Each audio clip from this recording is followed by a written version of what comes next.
అనగనగా ఒక ఊరు ఉండేది.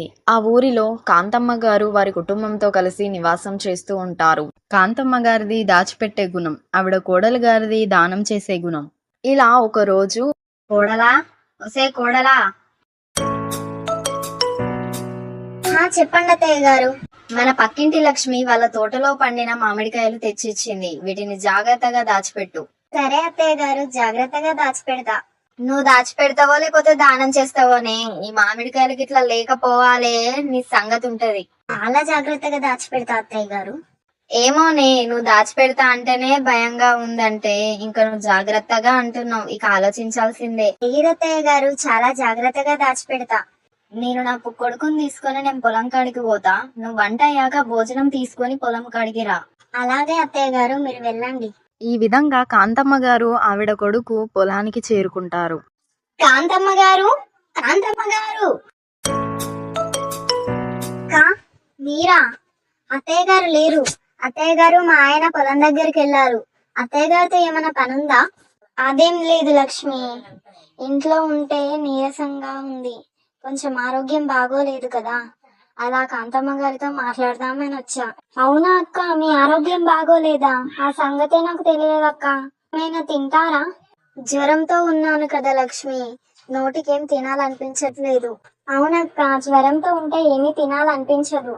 పొద్దున మా అత్తయ్య గారికి తెలిసిన ఆవిడ వాళ్ళ తోటలో పండిన మామిడికాయలు తెచ్చిచ్చింది మా అత్తయ్య గారికి. అవి మీకు ఇస్తా, మీరు తీసుకెళ్లి తినండి. కనీసం అవ్వైనా తినాలనిపిస్తుందేమో మీకు. అవునా లక్ష్మి, నాకు మామిడికాయలు అంటే చాలా ఇష్టం. సరే ఇవ్వు, తీసుకెళ్తా.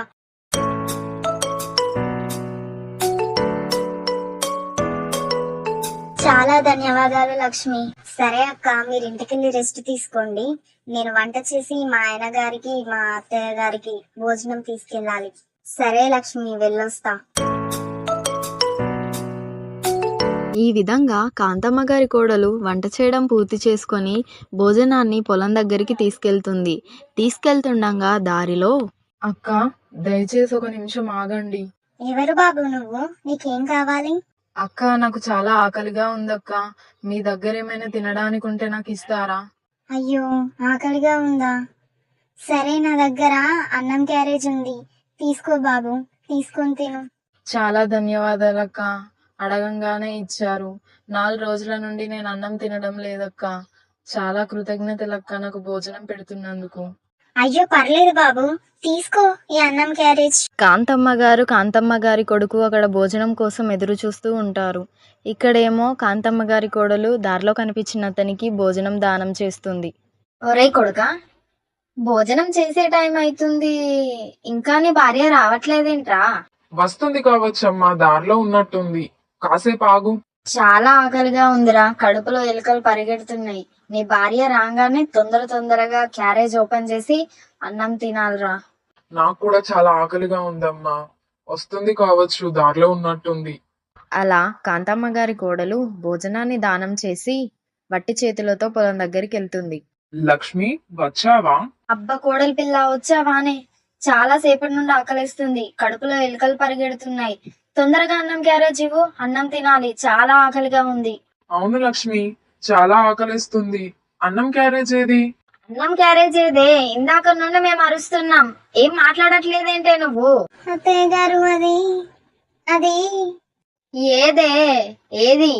ఆకలిస్తుంది ఒక పక్కన అంటే అత్తయ్య గారు అది ఇది అంటావు ఏంటే? చెప్పు.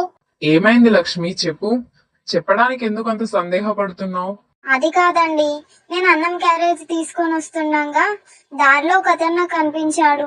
చాలా రోజుల నుండి నేను అన్నం తినలేదు, దయచేసి మీ దగ్గర ఏదైనా తినడానికి ఉంటే నాకు ఇవ్వండి అని చెప్పాడు. నా దగ్గర అన్నం క్యారేజ్ తప్ప ఏమీ లేదు. అన్నం క్యారేజ్ అతనికి ఇచ్చి నేను పొలం దగ్గరకు వచ్చా. అవునా, నీకు అసలు ఏమన్నా బుద్ధి ఉందానే? మేము ఇక్కడ పొద్దున్న దాకా పొలంలో పనిచేసి అలసిపోయి ఉంటే నువ్వు అక్కడ దారిలో కనిపించిన అతనికి దానం చేశానని చెప్తావేందే? సరే, దానం చేస్తే దానం చేసావు, వాడికి ఏదో ఆకలి అడిగాడు, వాడికి ఒక టిఫిన్ ఇస్తే అయిపోవు కదనే, క్యారేజ్ మొత్తం ఇవ్వాలా? నాకు ఐడియా రాలేదు అత్తయ్య గారు. నీకు ఇలాంటి ఆలోచనలు ఎందుకు వస్తాయే? ఎవరైనా ఏదైనా అడిగితే ఉన్నది మొత్తం ఊడ్చివ్వడం ఒక్కటి మాత్రం వస్తుంది కదా నీకు. పోనీలే అమ్మా, ఈసారి వదిలే. లక్ష్మి, ఇంకొకసారి ఇలాంటి పనులు చేయకు. దానం చెయ్యి, కానీ అతి దానం చెయ్యకు. ఇది ఎప్పుడు ఇలానే చేస్తుంది కానీ మనం చెప్తే ఏమైనా ఇది వింటదా? మనం ఇంటికి వెళ్ళి తిందాం పదరా. ఇంటికాడ భోజనం లేదు అత్తయ్య గారు, వండింది మొత్తం క్యారేజ్ లో పెట్టి తీసుకొచ్చా. ఆహా, నువ్వెంత మంచిదానివే కోడలా. వండిన భోజనం మొత్తం క్యారేజ్ లో పెట్టి తీసుకొచ్చావు, కొంచెం కూడా మిగిలించకుండా. అది దారిలో ఎవడో అడుక్కుంటే వాని క్యారేజ్ మొత్తం ఇచ్చేసావు. నీ అంత తెలివి కల్లా కూడా నాకు ఎక్కడ దొరకదే. పోనీలే అమ్మా, పొద్దునెవరో మామిడికాయలు ఇచ్చారని చెప్పావు కదా, కనీసం అవైనా తిందాం పదా. అయ్యో మామిడికాయలు ఇవ్వండి. లేవా? ఎటువైనాయే? మామిడికాయల కాళ్ళ ఇట్లా నడిచిపోయినాయా? లేదు అత్తయ్య గారు, నేను చెప్తే మీరు నన్ను తిడతారు. నేను చెప్పతే నేను తిట్టుడు కాదే, చెప్పకపోతే నేను దొక్కుతా. అబ్బో వదిలేండి అత్తయ్య గారు, చెప్పేసా. మన పక్కింటి పార్వతి గారికి జ్వరం వచ్చిందంట, ఆవిడకి ఏమీ తినాలనిపించట్లేదంట. అందుకే మన ఇంట్లో ఉన్న మామిడికాయలన్నీ ఇచ్చేసా. ఇచ్చేస్తావే, ఎందుకు ఇచ్చేయవు? నీకు రోజు రోజుకి దానగుణం దాటిపోయి అతి దానగుణం వచ్చిందే. నీ సంగతి ఇలా కాదు, నేను చెప్తా ఆగు. ఒసేయ్, ఎక్కడికి పరిగెడుతున్నా? వాగే, ఒక్కసారి నా చేతికి దొరికే నీ పని చెప్తా నేను. అబ్బో నేను దొరకను అత్తయ్య గారు, నేను దొరికితే మీరు నన్ను చంపేస్తారు. నేను మీకు దొరకను. అమ్మా ఆగండి, పరిగెత్తడం ఆపండి, నేను వస్తున్నా. ఇలా కాంతమ్మ గారి కోడలు ఆవిడ అతిదానం వల్ల కాంతమ్మ గారిని, కాంతమ్మ గారి కొడుకుని ఎప్పుడూ ఇబ్బంది పెడుతూనే ఉంటుంది. దానం చాలా మంచిది, దానం చెయ్యాలి ప్రతి ఒక్కరికి. కానీ అతి దానం చేయకూడదు. అతి దానం వల్ల మనకెప్పుడు నష్టమే కలుగుతుంది. ఈ స్టోరీ కనుక మీకు నచ్చినట్లయితే లైక్ చేయండి, షేర్ చేయండి, కామెంట్ చేయండి. మరిన్ని ఇలాంటి వీడియోస్ కోసం మన కార్టూన్ టీవీ అనే ఛానల్ని సబ్స్క్రైబ్ చేయండి. బాయ్ ఫ్రెండ్స్, మరొక కొత్త వీడియోతో మళ్ళీ మీ ముందుకు వస్తా.